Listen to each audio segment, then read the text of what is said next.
Ti, ja i parketi.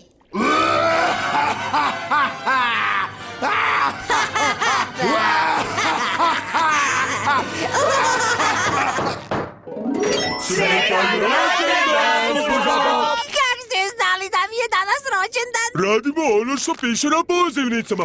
Ajmo još tulumariti!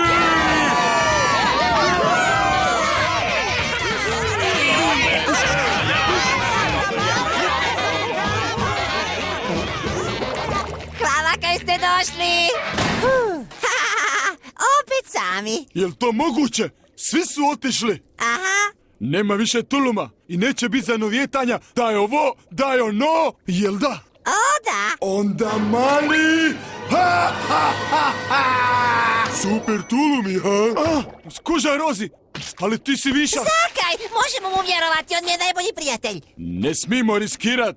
Koliko ja znam, ovi bi moga biti davitelj. Ja, davitelj? O, trebao sam znati, moram se predati. Znači, Patrik je davitelj. Danas nemaš nikom vjerovati. On nije davitelj! Nije? Ja sam! Kak si to uspio bez pjene za brijanje? Ali ne vidiš da su lažni idiote? Kupio sam ih za prošlotjedni tulum. Ne mogu više! Čekaj, tjelohranitelj, treba mi zaštita! Ne gazi to! Proganja me neki manijak! Nisam zaštićen! Vrati se! Napokon! Spasio sam se od onega tipa! Dobra ideja, tu nas nikad ne bu našel.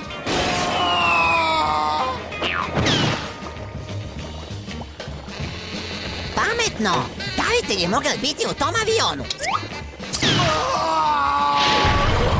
Tjelohranitelj! Slušaj, mali, ja ti nisam nikakav tjelohranitelj. Ja sam ti davitelj, ali ne vidiš. Davitelj! Je, ide on u pržu na duže vrijeme. Barem sam siguran od toga žutoga idiota. Hej, stari, zašto si tu?